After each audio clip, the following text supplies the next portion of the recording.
ट्यूबरोड corporation में मैं आपको स्वागत करता हूं। आइए स्टार्ट करते हैं। इन्वेस्टमेंट वीडियो है आपके लिए। फॉरेन इन्वेस्टमेंट के ऊपर बात करेंगे।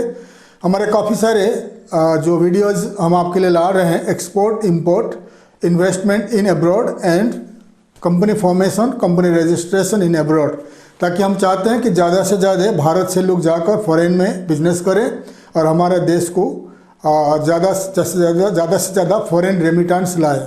तो आपने सुना होगा कि 2022 में India is the first country जो $100 बिलियन का रेमिटेंस रिसीव किया था 2021 में। मतलब भारत से जो लोग जाकर बाहर बसे हुए हैं, काम कर रहे हैं और नौकरी कर रहे हैं या वहाँ पर बिजनेस कर रहे हैं in all over the world, तो वो जो लोग, उसको कहा जाता है कि भारत का इंडियन डायस्पोरा, जो इंडियन लोग जाकर भारत में इंडिया वर्ल्ड में बसे हुए हैं, जो लोग पैसा भेजते हैं, अपने अपने फैमिली को भेजते हैं और अपने अपने बैंक अकाउंट में पैसा भेजते हैं सेविंग करने के लिए, या अपने फैमिली को पैसा भेजते हैं, जो पैसा भेजते हैं वो इंडिया को आ जाता है।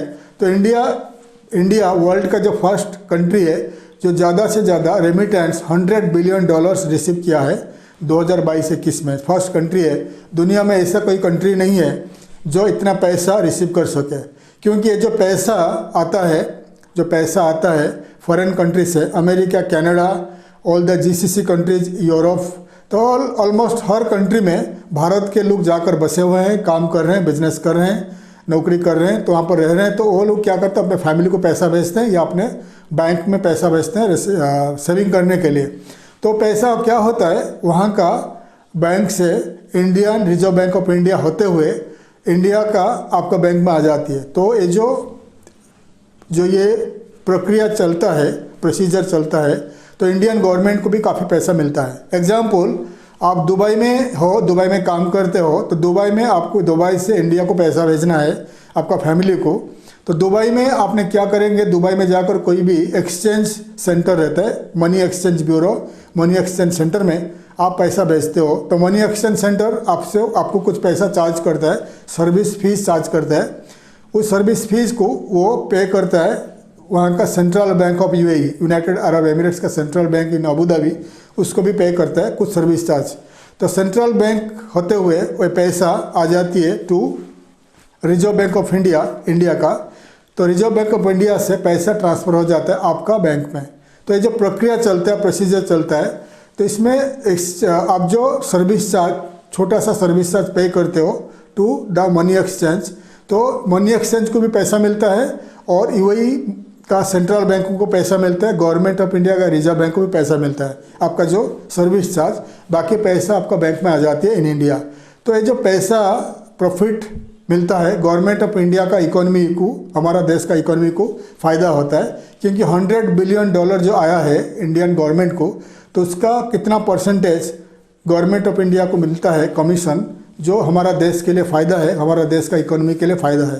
तो India is the first country जो इतना पैसा रिसीव किया है, $100 बिलियन एबव रिसीव किया है। इसीलिए हमारे वीडियोज़ में मैं ज़्यादा से ज़्यादा प्रमोट करता हूँ कि आप एक्सपोर्ट करें और फॉरेन कंट्रीज़ में खुद का बिजनेस सेटअप करें और फॉरेन कंट्रीज़ में खुद का इन्वेस्टमेंट करें। लेकिन इन्वेस्टमेंट फॉरेन कंट्रीज़ में तब करें जब आपके पास ज़्यादा पैसा हो। कम पैसा हो तो आप इंडिया से एक्सपोर्ट करते रहिए। अगर आपको लगा कि फॉरेन कंट्रीज़ में आपका खुद का बिजनेस सेटअप करना ज़रूरी है, तो तभी आप एक्सपोर्ट करें जब आपके पास ज़्यादा पैसा हो। तो जैसा आपको बताता हूँ, UAE में दुबई जो है, Dubai, Ajman and Sharjah, Abu Dhabi वगैरह फ्री जोन्स में आपको बहुत सारे इंडियंस कंपनीज मिलेंगे, जो उनका इंडिया में भी कंपनी है और UAE में भी कंपनी है। ऐसा UAE के साथ साथ अमेरिका, कनाडा, वर्ल्ड में हर कंट्रीज़ में आपको मिलेंगे इंडियंस का कंपनीज मिलेंगे, ठीक है। तो उनका क्या होता है, तो जैसे आपको बताता रहता आपको मैं, इंडिया में आपका एक्सपोर्ट कंपनी है, इंडिया से आप अगर पैसा है इंडिया में सोर्स करके प्रोडक्ट लेके जाइए, UAE में वेयर हाउस में रखिए। वेयर हाउस में अगर रखोगे तो आप वहाँ का ट्रेडिंग कंपनी को सेल कर सकते हो, वहाँ का रिटेल स्टोर्स को, सुपरमार्केट को सेल कर सकते हो, रिटेल में मंथली पैसा पा सकते हो। फिर वेयर हाउस से आप डायरेक्ट यूरोपियन यूनियन या अफ्रीकन कंट्री को री एक्सपोर्ट भी कर सकते हैं, ये फ़ायदा है। लेकिन ये तब कर पाओगे जब आपके पास ज़्यादा पैसा हो, ठीक है। तो आज का टॉपिक है ट्रैवल एंड टूरिज्म बिजनेस के ऊपर मैं बात करूंगा। हमारा और एक चैनल है ट्रैवल टूरिज्म के ऊपर, booktheholidays.com हमारा साइट है, www.booktheholidays.com। ये साइट पर जाके आप हमारा वीडियोस देख सकते हैं, ठीक है। और ट्रैवल टूरिज्म के ऊपर, तो ट्रैवल टूरिज्म हमारा इंडिया में जो एक्सपोर्ट बिजनेस करोगे तो हमारा देश को फ़ायदा है, इंडियन गवर्नमेंट को, हमारा देश को रेमिटेंसेस आता है, गवर्नमेंट ऑफ इंडिया को पैसा मिलता है। दूसरा बिजनेस है आपका ट्रैवल एंड टूरिज्म में। अगर ट्रैवल टूरिज्म बिजनेस करोगे तो दो टाइप का बिजनेस होता है, inbound tour, outbound tour. Inbound tour में क्या होता है, फॉरेन कंट्रीज़ के लोगों को, फॉरेन टूरिस्ट को इंडिया बुलाओगे, इंडिया में उनको टूर कराओगे। और आउटबाउंड टूर हो गया, इंडियन ट्रैवलर्स को, भारत के जो ट्रैवलर्स है, टूरिस्ट है, उनको फॉरेन कंट्रीज़ को भेजोगे। तो इंडियन ट्रैवलर्स को अगर फॉरेन कंट्रीज़ भेजोगे तो उसमें आपको ज़्यादा फ़ायदा मिलेगा, गवर्नमेंट ऑफ इंडिया को जितना फ़ायदा नहीं मिलेगा। तो अगर आप इनबाउंड टूर स्टार्ट करते हो तो फॉरेन कंट्री से आप फॉरेन टूरिस्ट को इंडिया लाते हो, तो इसमें इंडियन गवर्नमेंट को फ़ायदा है, आपको फ़ायदा है, और आपका जिस एरियाज़ में आप टूर कराओगे वहाँ का लोकल लोगों को भी, लोकल कंपनीज़ को, लोकल दुकान शॉप को भी फ़ायदा है। तो एक कंट्री है आर्मेनिया के ऊपर बात करेंगे। आर्मेनिया एक फ्लोरिशिंग कंट्री है, बूमिंग कंट्री है टूरिज्म के ऊपर। 2 साल से कोविड के वजह से टूरिज्म बंद था, अभी टूरिज्म स्टार्ट हो चुका है। और रशिया का, यूक्रेन का वार के वजह से रशिया से, बेलारूस से काफ़ी सारे लोग आर्मेनिया आ रहे हैं टूरिज्म के लिए और वहाँ पर आकर रह रहे हैं। और आर्मेनिया एक देश है, ब्यूटीफुल कंट्री है। आर्मेनिया को कहा जाता है कि यूरेशियन, स्विट्ज़रलैंड ऑफ यूरेशियन, क्योंकि यूरोप एंड एशिया का बीच में लोकेटेड है आर्मेनिया। और ये फिलहाल जो कंट्री है जो स्विट्ज़रलैंड का टाइप का ही है। स्विट्ज़रलैंड अगर जाओगे आप स्विट्ज़रलैंड, तो स्विट्ज़रलैंड में आपको बहुत सारे स्ट्रीम्स मिलेगा, बहुत सारे झरना, बहुत सारे झील, बहुत सारे लेक्स मिलेगा इन स्विट्ज़रलैंड। वैसे ही आर्मेनिया में बहुत सारे आपको मिलेगा माउंटेन्स, बहुत सारे लेक्स मिलेगा, बहुत सारे स्ट्रीम्स मिलेगा, बहुत सारे नदियाँ मिलेगा। ब्यूटीफुल कंट्रीज है, लेकिन अनफॉर्चुनेटली टर्की एंड अजरबैजान के साथ उनका झगड़ा के कारण यहाँ इतना टूरिज्म डेवलप नहीं हो पा रहा है। लेकिन धीरे धीरे आने वाले दिनों में हो सकता है आगे बढ़ेगा। लेकिन फिलहाल आर्मेनिया में टूरिज्म बढ़ रहा है फ्रॉम ईरान से मिलियंस ऑफ टूरिस्ट आर्मेनिया जाते हैं, क्योंकि ईरान आपको मालूम है इस्लामिक कंट्री है, काफ़ी कंजर्वेटिव कंट्री है, काफ़ी स्ट्रिक्ट कंट्री है। इस कंट्री में शराब पीना मना है, और जो लेडीज़ को मतलब हिजाब ढकना है, बहुत सारे रिस्ट्रिक्शंस है। तो ईरान के लोग जाकर आर्मेनिया में छुट्टियां बिताने के लिए जाते हैं, वहाँ पर एंजॉय करते हैं, वहाँ पर कुछ दिन रहते हैं, फिर आ जाते हैं। तो ईरान से मिलियंस ऑफ टूरिस्ट जाते हैं, जॉर्जिया से आते हैं, all over the European country से आते हैं, रशिया से आते हैं, बेलारूस से आते हैं, all the central Asian country से आते हैं, चाइना से आते हैं। और उनका बिगेस्ट मार्केट है आर्मेनिया के लिए middle east countries, all the Arab countries के लोग, all the Indians and the Asian लोग जो मिडिल ईस्ट में रहते हैं वो आर्मेनिया जाते हैं छुट्टियां बिताने के लिए। इंडियंस भी आते हैं और एशियन कंट्रीज़ के आते हैं और ईरानियंस भी आते हैं। तो इंडियंस को 2018 से पहले इंडियन सिटीजन को वीज़ा ऑन अराइवल फैसिलिटीज़ था, वीज़ा ज़रूरत नहीं था इंडियंस को टू गो टू आर्मेनिया। लेकिन इंडियंस लोग जाकर क्या किया, इंडिया से होकर, टर्की बॉर्डर से होकर, जॉर्जिया होकर यूरोपियन कंट्री को भागने लगे इंडियंस लोग, जॉब सीकर्स। तो आर्मेनियन गवर्नमेंट ने बंद कर दिया, ये वीज़ा बंद कर दिया, अभी स्टार्ट कर दिया ई वीज़ा। मतलब 4-5 दिन जाने से पहले, आर्मेनिया जाने से पहले आपको e visa, internet visa apply करना पड़ता है ऑनलाइन में या ट्रैवल एजेंसी के जरिए। ई वीज़ा आपको 4-5 दिन में आ जाती है, फिर ई वीज़ा के जरिए आप आर्मेनिया जा सकते हो। तो इसलिए मिलियंस ऑफ टूरिस्ट आर्मेनिया आते हैं। तो आर्मेनिया में अगर आप travel and tourism business start करोगे तो आप बिलियंस ऑफ प्रॉफिट कमा सकते हो।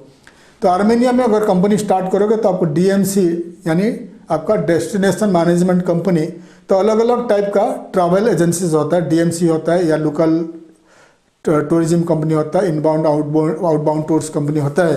तो DMC होता है जो होलसेलिंग कंपनी, जो ट्रैवल पैकेजेस को होलसेल में सेल करता है।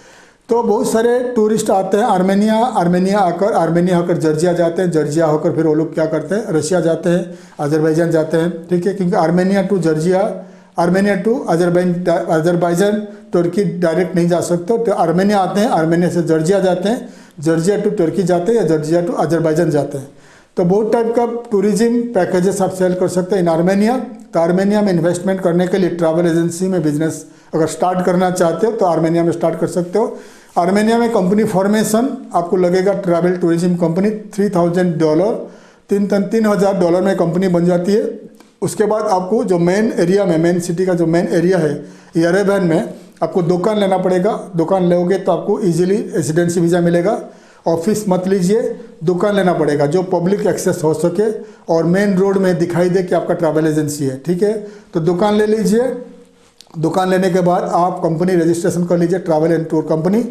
फिर आप वहाँ पर लोकल स्टाफ को कम से कम 4 स्टाफ को अपॉइंटमेंट करना पड़ेगा। अगर आपको वहाँ रेजिडेंसी वीज़ा लेकर रहना है, 4 स्टाफ, लोकल स्टाफ को रेजिडेंस जॉब दे दीजिए। वहाँ का मिनिमम सैलरी है $400 जो स्टाफ सैलरी है। फिर आप क्या कर सकते हैं, मार्केटिंग स्टार्ट कर दीजिए। आपका ऑनलाइन में, आप ऑनलाइन में टिकट बुकिंग वगैरह, होटल बुकिंग वगैरह कर सकते हो। और आपका टारगेट रहेगा Indian citizens, Indian tourist and all the tourist from Iran, all the tourist from the middle eastern countries, Russia and European countries. तो वहाँ से अगर इन्फ्लोस आएगा, आउटबाउंड इनबाउंड टूर्स का बिजनेस करोगे। आर्मेनिया में आपको बिजनेस करोगे तो आपको आउटबाउंड टूर्स नहीं करना है क्योंकि पॉपुलेशन कम है, लोग बहुत कम है, 30 लाख का पॉपुलेशन है। तो आपको इनबाउंड टूर्स करना है, मतलब European countries, Russia, central Asian countries and middle eastern countries and India से आपको टूरिस्ट बुलाना है इन आर्मेनिया। फिर आपको काफ़ी पैसा कमा सकते हो लोकल टूर पैकेजेस सेल करके। तो इसमें आपको खर्चा कम से कम 10 लाख का, इंडियन रुपीज़ 10 लाख से 15 लाख खर्चा है। इन्वेस्टमेंट 10-15 लाख खर्चा है, लेकिन आपको पैसा, काफ़ी अच्छा पैसा मिल सकता है, इसमें अच्छा प्रॉफिट मिल सकता है क्योंकि आर्मेनियन पैकेजेस आप सेल करोगे तो आप अच्छा से कम एक 1 पर्सन में, एक आदमी के ऊपर 10,000 कम से कम आप प्रॉफिट कमा सकते हो। तो वहाँ पर आर्मेनिया में बहुत सारे ट्रैवल डेस्टिनेशन, ट्रैवल एरियाज है देखने के लिए बहुत सारे। वहाँ पर जैसा कि अच्छा सिटी है, ब्यूटीफुल सिटी है, वहाँ पर नाइट लाइफ है, वहाँ पर ड्रिंक्स वगैरह काफ़ी इजीली अवेलेबल है, अल्कोहलिक ड्रिंक्स वगैरह इजीली अवेलेबल है, फ्रूट्स वेजिटेबल्स इजीली अवेलेबल है, वाइन टूर्स है वहाँ पर, वाइन टूर्स, ब्रांडी टूर्स, बहुत सारे टूर्स अवेलेबल है। तो अगर आप आर्मेनिया में, और बहुत सारे hotels 5 star, 4 star, 3 star hostels वगैरह अवेलेबल है। और लोकल फैमिली में भी आप रखवा सकते हो, जैसे कि आपको होम स्टे रखा सकते हो आप टूरिस्ट को। सो मैं आपको बता दिया, डिटेल्स बता दिया। आर्मेनिया का travel and tour agency registration and business investment करने के लिए अगर आप इन्वेस्टमेंट कर सकते हो 10 से लेकर 15 लाख रुपीज़, तो आप इन्वेस्टमेंट के लिए आइए, आपके लिए ईजी होगा। अगर आप आर्मेनियन पार्टनर लेते हो, आर्मेनियन पार्टनर को लेते हो तो आपको इजीली मिल जाता है कि आपको रेसिडेंसी वीज़ा मिल जाती है आर्मेनिया का।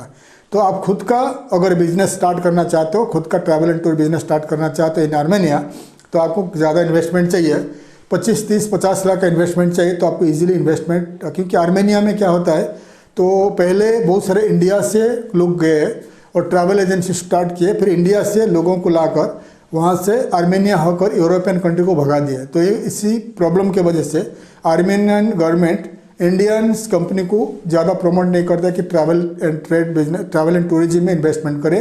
लेकिन अगर आप जेन्युइनली इन्वेस्टमेंट करते हो तो आपको इंडियन सिटीजन को तो 25-30 लाख रुपया, 50 लाख रुपया इन्वेस्टमेंट करोगे तो आपको इजीली वीज़ा मिल जाती है।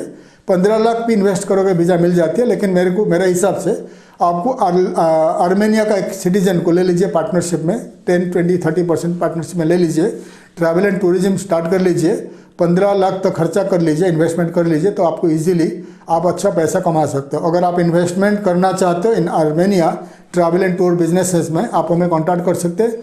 हमारे पास लाइसेंस रेडी है, ट्रैवल एंड टूर्स का लाइसेंस रेडी है, हमारे साथ आप स्टार्ट कर सकते हो। हमारे साथ मतलब हमारा आर्मेनियन पार्टनर्स है, आर्मेनियन पार्टनर आपके साथ ज्वाइन करेंगे, लेकिन आपको 10-15 लाख रुपया खर्चा करना पड़ेगा, इन्वेस्टमेंट करना पड़ेगा। फिर आर्मेनिया में खुद का बिजनेस स्टार्ट करके आप business in travel and tour में स्टार्ट कर सकते हो इन आर्मेनिया।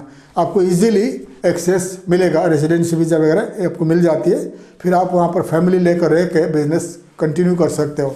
तो आर्मेनिया में पाकिस्तानी सिटीजन को वीज़ा फिलहाल नहीं देते हैं पॉलिटिकल डिस्प्यूट से, तो बांग्लादेशी सिटीजन को थोड़ा प्रॉब्लम है वीज़ा का।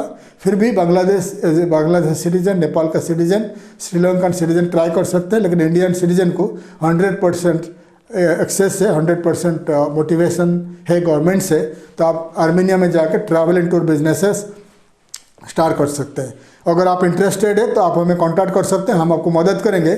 आर्मेनिया में ट्रैवल एंड टूर बिजनेस कैसे स्टार्ट करोगे, इन्वेस्टमेंट कैसे स्टार्ट करोगे, हम आपको फुल्ली मदद करेंगे।